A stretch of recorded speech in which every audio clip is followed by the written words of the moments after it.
सत्संगत जी, प्यार से कहना धन निरंकार जी। सत्संगत जी, प्रेम से कहना,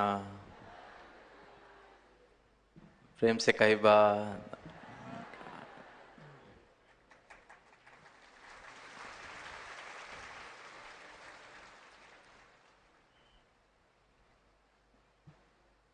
गया जी में ये 2 दिवसीय संत समागम और भरपूर सभी उत्साह के साथ सभी संत यहाँ पहुँचे। जैसे कि अभी श्रवण किया कि किस प्रकार पूरे शहर में ही ये आवाज़ दी गई, सदगुरु के ब्रह्म ज्ञान की, सदगुरु के मिशन की, जन जन तक इस आवाज़ को पहुंचाने का प्रयास किया गया।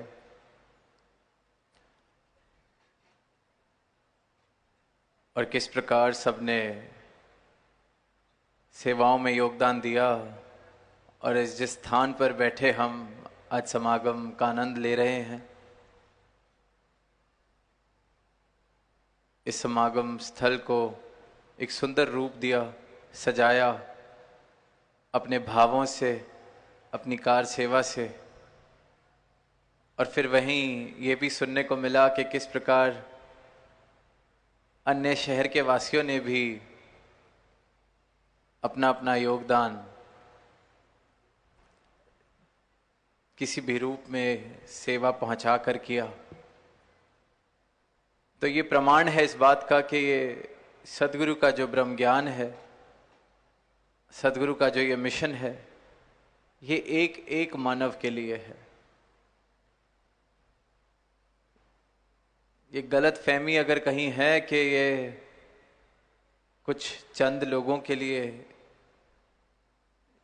या चंद तरह के लोगों के लिए है, तो सदगुरु स्वयं इस गलत फहमी को दूर करने, क्योंकि सदगुरु सारे ही संसार के लिए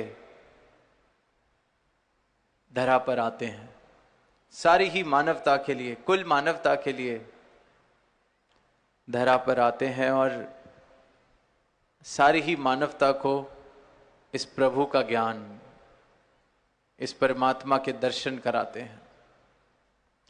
निरंतर कल से हम संतों की वाणी सुन रहे हैं, उनके अनुभव सुन रहे हैं, बार बार यही कह रहे हैं कि यहाँ किसी का भी धर्म परिवर्तन नहीं, भावना की बदलाव की बात की जाती है।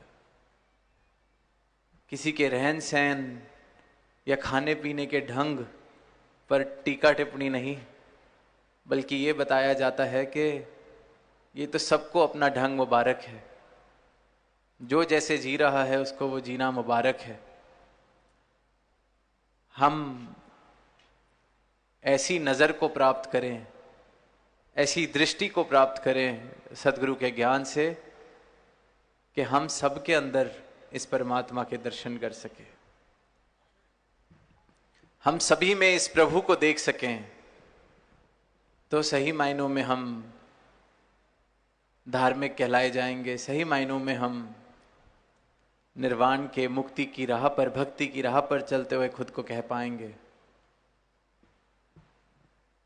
क्योंकि ऊपरी फर्क देखकर भेदभाव कर लेना तो बहुत आसान है, इंसान की फितरत है। जो मुझे अपने जैसा दिखता है उसे मैं अपना मान लेता हूं, जो मेरी भाषा बोलता है उसे मैं अपना गरीबी मान लेता हूं, जो मेरे जैसा खाता पीता है उसे मैं अपना मान लेता हूं। क्योंकि मैं अपनी पहचान इन चीजों के साथ करता हूं। कोई मुझसे पूछे कि मैं कौन हूं, तो मेरी पहचान भी अपने शरीर के साथ जुड़ी है कि मैं फलां प्रदेश का रहने वाला हूं, मैं इस जाति का हूं, मैं उस कुल का हूं, मैं इस संस्कृति का हूं। मेरी सारी पहचान अपने बारे में मैं जो जानता हूं सब कुछ इस शरीर के साथ जोड़ा हुआ है मैंने, और फिर इसीलिए इसी के हिसाब से अपना पराया मैं बना लेता हूं।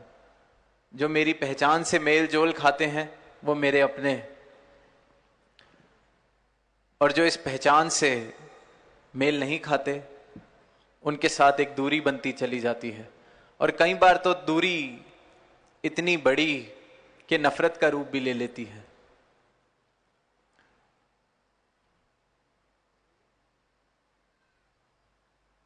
और वो नफरत का रूप भी हम देखते हैं किस प्रकार इंसान का ही दुश्मन बन बैठता है, हैवानियत के प्रमाण देता है। पर फिर वहीं सद्गुरु अपने ज्ञान से मेरे जीवन को रोशन करते हैं और मुझे ये बताते हैं कि मैं ये शरीर नहीं हूं। जैसे हम सब अपने अपने मकान में रहते हैं, किसी का बड़ा मकान है, किसी का छोटा मकान है, किसी का पक्का मकान है, किसी का कच्चा मकान है, किसी का मकान शहर में है, किसी का मकान गांव में है।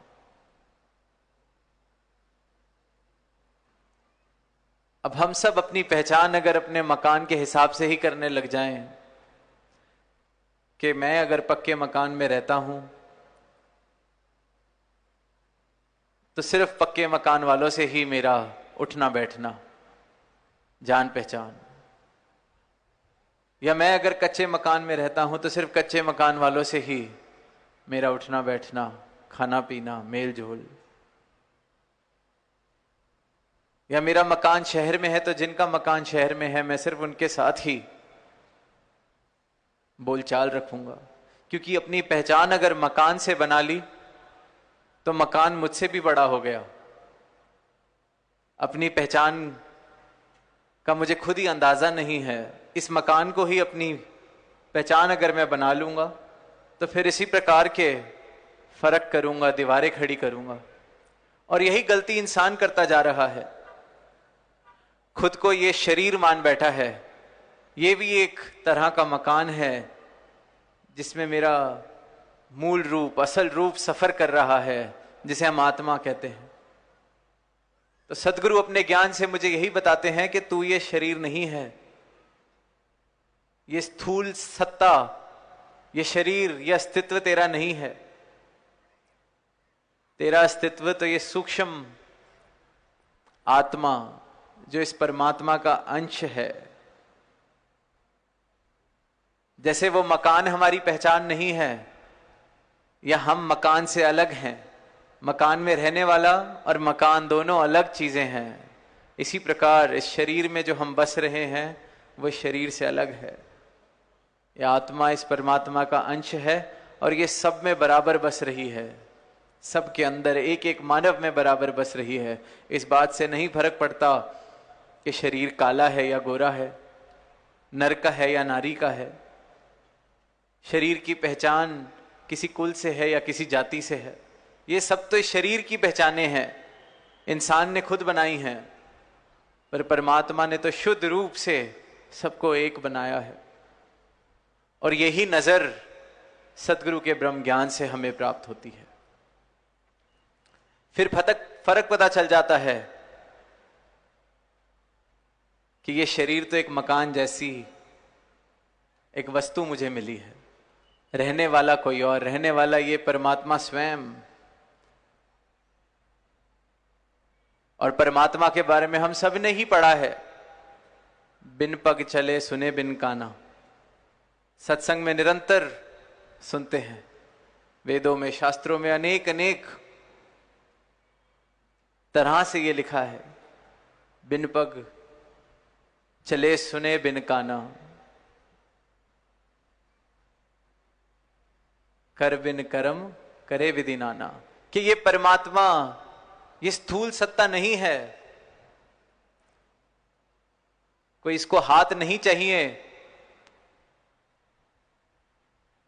इस सृष्टि को चलाने के लिए। ये तो सर्वव्यापी है, सर्वशक्तिमान है, इसके अंदर ही सब कुछ बस रहा है, निरंकार है, इसका कोई आकार नहीं है। ये जो सांसें भी हम ले रहे हैं, ये इसकी कृपा से ले रहे हैं, इसने दी है तो हम ले रहे हैं। तो जब ऐसी सत्ता का मैं अंश हूं, तो मैं फिर कैसे ये शरीर हो सकता हूं, मैं फिर कैसे ये स्थूल अस्तित्व हो सकता हूं। जब मुझे पैदा करने वाला, जन्म देने वाला, जो मुझ में बस रहा है, जो मैं हूं, जब उसका ही कोई हाथ नहीं, पांव नहीं, आकार नहीं, तो फिर अपनी पहचान को, अपने अस्तित्व को मैंने कैसे ये शरीर समझ लिया। ये भूल या अज्ञानता इंसान करता चला आता है, और इसी अज्ञानता को खत्म सदगुरु का ज्ञान करता है, सदगुरु की रोशनी करती है। सदगुरु मेरे जीवन में आते हैं तो अंधकार से प्रकाश की ओर मेरे जीवन की यात्रा होती है। फिर जीवन में अपनी पहचान होने के बाद सारे फर्क मिट जाते हैं, सारी दूरियां खत्म हो जाती हैं। फिर सही मायनों में प्रेम का जन्म होता है, जो हम बार बार जिक्र सुन रहे हैं 2 दिनों से। प्रेम, प्यार, सबसे प्रेम कर सके, जिंदगी में प्यार हो। हर एक संत ने, हर एक भक्त ने, हर एक पीर ने, हर एक पैगंबर ने प्रेम का ही पाठ पढ़ाया। पर जो पाठ पढ़ाया गया उसका आधार ये सत्य, ये ब्रह्म ज्ञान। सिर्फ प्रेम की बात करने से बात नहीं बनती। प्रेम जीवन में आता ही तब है जब अपनी पहचान होती है, क्योंकि जब तक अपनी पहचान ना हुई तब तक तो लड़ाई झगड़े हैं। जब तक खुद को ये शरीर मान रहा हूं, शरीर के साथ जुड़ी हुई हस्ती मान रहा हूं, तो फिर वैर, विरोध, नफरत। क्योंकि खुद को अगर ये शरीर माना तो फिर किसी और की तरक्की होती है तो दिल दुखता है, क्योंकि उसको भी शरीर माना हुआ है, खुद को भी शरीर माना हुआ है। खुद को शरीर माना, उससे जुड़ी हुई हस्ती माना, तो फिर जात पात के फर्क दिखते हैं, फिर खाने पीने के फर्क दिखते हैं। प्रेम कैसे आएगा जब किसी को मैं देखूं और उसकी कमियां मुझे दिखाई दें? प्रेम कैसे आएगा अगर किसी को मैं देखूं और मुझे ये दिखाई दे कि देखो मुझसे ये कैसे अलग है? कोई काला किसी गोरे को देखे और कहे कि ये गोरा है, ये मुझसे अलग है। कोई किसी प्रकार का भोजन खाने वाला किसी और को देखे और कहे कि ये मुझसे अलग है। जब खुद को अलग अलग करके देखेंगे तो प्रेम कैसे आएगा? प्रेम तो तब मुमकिन है जब सब में खुद को और खुद में सबको देख सकें।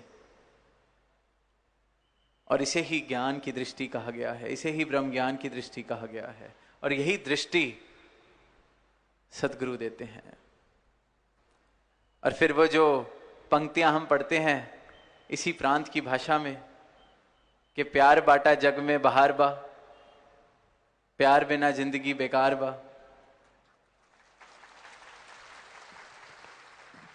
कि ये प्यार को जब तक बांट रहे हैं, जीवन में प्रेम है, तो हर जगह बहार है, खुशियां हैं, सुंदर एक संसार बस रहा है। और प्यार नहीं है तो जिंदगी बेकार है, और ये सब मानते हैं। पर सदगुरु का जब ब्रह्म ज्ञान मिलता है, ये समझ आ जाता है कि इस प्यार का जन्म होता कहां से है, ये प्यार जीवन में आता कहां से है। अगर जिसके दर्शन मैं करूं, जो इंसान मुझे दिख रहा है, उसमें मैं प्रभु का रूप देख सकूं, ये देख सकूं कि ये मुझसे अलग नहीं है। ये ऊपर ऊपर जो भी फर्क दिख रहा हो, ये शरीर वाली आंखें जो भी फर्क देख रही हो, पर अंदर से हम एक, इस निरंकार का अंश, इस परमात्मा का अंश, इस भगवान का अंश एक हैं। जब किसी को देखूं उसमें खुद को देख पाऊं, तो फिर खुद से कैसे नफरत हो, खुद से कैसे वैर हो? प्रेम ही प्रेम होगा। जब खुद में देखूं तो सबके लिए देख सकूं, सबके लिए सोच सकूं, सबके लिए भले की कामना कर सकूं, क्योंकि सब में ही खुद को देख रहा हूं, सब में इस परमात्मा के दर्शन हो रहे हैं। तो जब जीवन ऐसी नजर को प्राप्त कर लेता है, तो वो जीवन धार्मिक हुआ, तो वो जीवन वाकई ही फिर प्रेम करने के काबिल बनता है। वरना तो फिर प्यार बिना जिंदगी बेकार बा। तो ये जीवन कल्याणकारी बन सके, ये आत्मा जो मिली है इसका कल्याण हो सके,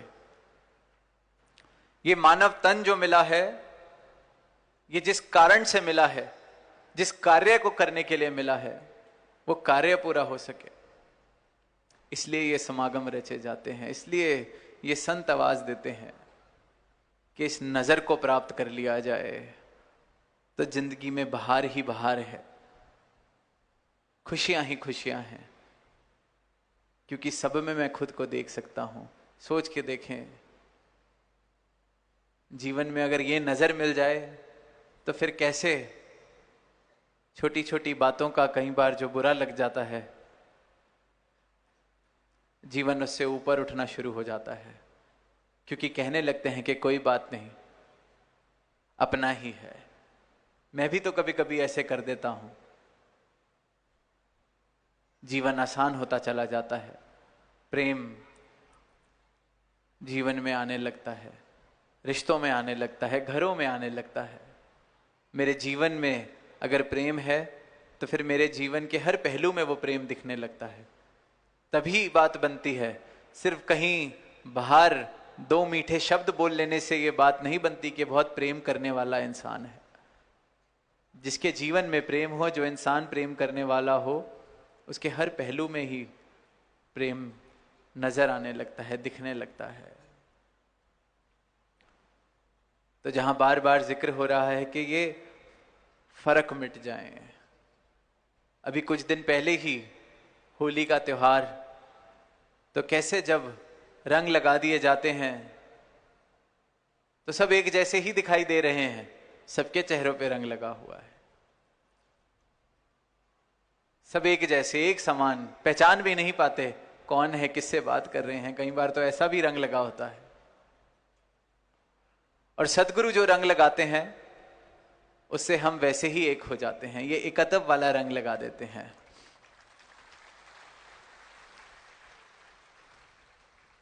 ये सबको बता देते हैं कि तुम परमात्मा का अंश हो, खुद परमात्मा हो। ये सामने वाला जो इंसान चल रहा है ये भी परमात्मा का अंश है। एक एक मानव खुद परमात्मा की बनाई हुई मूर्त है। तो सबको सजदा करो, सबकी सेवा करो, एक सुंदर संसार बसता चला जाएगा, जीवन में आनंद आता चला जाएगा। और यही जीवन जीने का उद्देश्य है। इस रहस्य को, इस सत्य को जान लेना, भ्रमों से दूर हो जाना। वरना तो हम देखते हैं कि कहां भगवान के नाम पर, धर्म के नाम पर सिर्फ और सिर्फ नुकसान पहुंचाया जा रहा है। कैसे हम देखते हैं कि आंखें मूंद कर, जो बात समझ में नहीं आई, पता नहीं चला, कैसे हम ये कह सकते हैं कि धर्म के नाम पर कोई किसी का नुकसान करे और खुद को धार्मिक कहे। परमात्मा ने तो सिर्फ और सिर्फ प्रेम करना सिखाया, प्रेम का पाठ पढ़ाया। हर किसी में अपने दर्शन जिसने कर लिए, हर किसी में इस परमात्मा के दर्शन कर लिए, तो वो सच्चा धार्मिक, क्योंकि फिर वो किसी को दुख नहीं दे सकता। वो सिर्फ और सिर्फ प्रेम की बात करेगा, दुख नहीं पहुंचा सकता। तो जो अज्ञानता के कारण इंसान दूरियां बना लेता है, शोषण करता है, ऊंच नीच वाले भाव रखता है, वैर विरोध वाले भाव रखता है, ये सिर्फ और सिर्फ अज्ञानता है। अगर मैं सोचता हूं कि मैं धार्मिक हूं, पर मेरा धार्मिक होना अगर मुझे इंसान से दूर कर रहा है, तोड़ रहा है, तो ये आज मौका है कि मैं सोचूं, क्योंकि धर्म सिर्फ और सिर्फ जोड़ता है, धर्म तोड़ता नहीं। जोड़ने वाले भाव, क्योंकि सत्य हमेशा जोड़ेगा। इस परमात्मा के जब हम दर्शन कर लेते हैं सही मायनों में, तो फिर प्रेम आएगा ही आएगा। तो दातार से ऐसी ही अरदास सारी ही मानवता के लिए, हर एक इंसान के लिए, कि सभी एक सुंदर जीवन जी सके, एक प्रेम वाला जीवन जी सके, एक भक्ति वाला जीवन जी सके। जीवन में सभी को ये मौका मिला है, अगर मानव शरीर में है कि इस परमात्मा के दर्शन कर सकते हैं, इस परमात्मा को प्राप्त कर सकते हैं, अपनी पहचान, सही पहचान। ये फर्क जीवन में पता चल सकता है कि जैसे मकान और मकान में रहने वाला मैं अपने मकान से जैसे अलग हूं, उसी प्रकार जो मेरा मूल रूप है, जो मेरी सच्चाई है, जो मेरी पहचान है, वो इस शरीर से अलग है। इस शरीर में सिर्फ और सिर्फ वास कर रही है। तो इस पहचान को प्राप्त कर लिया जाए, जीवन का कल्याण कर लिया जाए। सही मायनों में इंसान है तो इंसान बन सकें, ऐसी अरदास प्रभु से, ऐसी अरदास दातार से। और ये जितना सुंदर यहाँ समागम का रूप बना है, तो यही मन में भाव आ रहे हैं कि ये सिर्फ 2 दिन तक सीमित वाली बात नहीं। जहाँ जहाँ भी हम अपने घर की तरफ जाएंगे, अपने घरों में इस ज्ञान की गंगा को लेके जाना है, अपने घरों में ये भक्ति वाले भावों को लेके जाना है, अपने घरों में ये प्रेम वाले भावों को लेके जाना है। ये सत्संग, ये समागम हमारे घर में हमारे साथ पहुँचे, हमारे जीवन में हमारे साथ चले, तो ये समागम भी मुबारक है, यहाँ आना भी मुबारक है, तो खुद को सेवा में लगाना भी मुबारक है।